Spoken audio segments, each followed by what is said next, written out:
Now, this ought to let you know how serious the National Security Agency crap that's been coming out lately about the spying and the whistleblower and all that. This right here will let you know that someone on the inside who used to be a prosecutor, former Department of Justice prosecutor, is filing a lawsuit, a class action lawsuit, against Obama, Eric Holder, National Security Agency, and Verizon. And if you're a Verizon customer, it said you can join the suit, the class action suit. I may go ahead and do that, but I gotta wait till I get back to Florida. I mean, I do have a cell phone, but it's through my work. Not that it matters, because I had Verizon up until, matter of fact, till January of this year. The FiOS internet and TV back in Florida.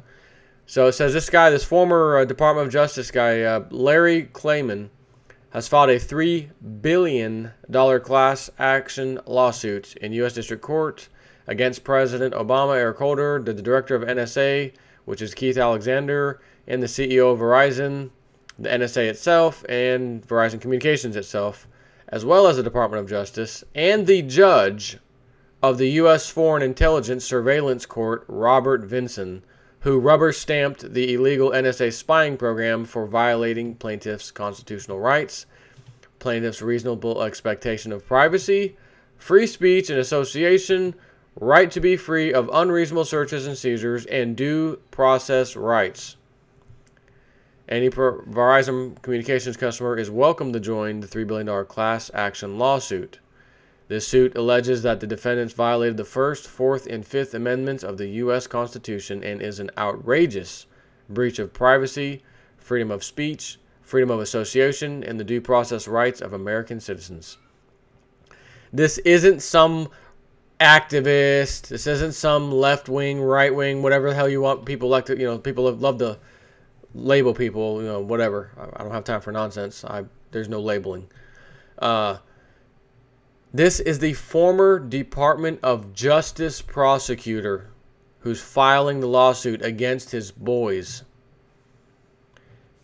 That ought to say, and that speaks millions of volume, if you will, of the seriousness of this whole thing. I mean, as our founding fathers once said, those who wish to have security over freedom deserve neither. If you'd rather have security over your freedoms, you don't deserve either security or freedom. You deserve nothing. That's how important rights and freedom was to our founding fathers. Not even a tiny bit of security, they said, would have been justifiable. And look where we are today. National Defense Authorization Act.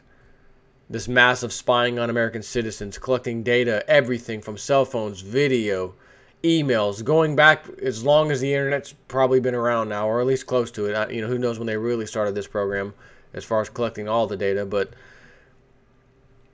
this is absurd. You have to understand something. The government has the power that the people give it. Nothing more, nothing less.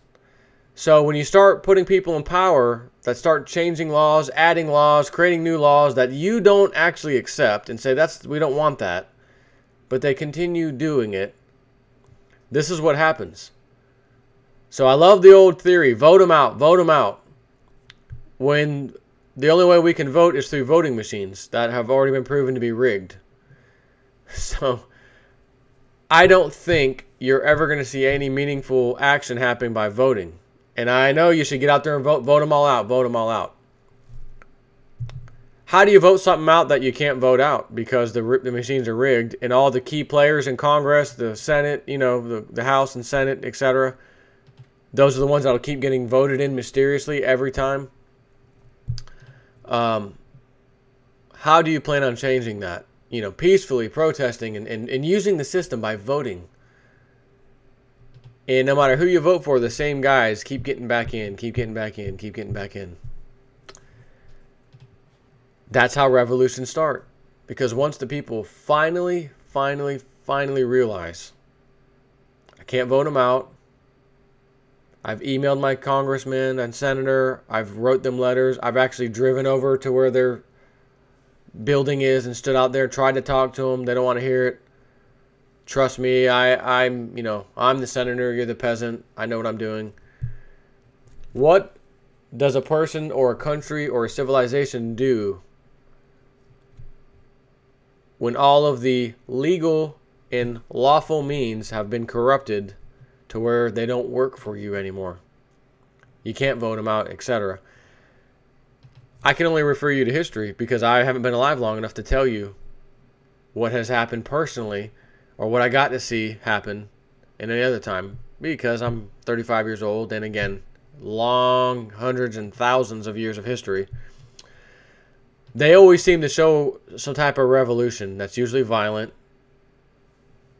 and the present king, etc., is overthrown, new king is put in place, and then the cycle starts all over. So it'll be interesting to see how the whole system in America goes down. Can't wait to find out, though. I gotta tell you the truth. Can't wait to see how that goes down.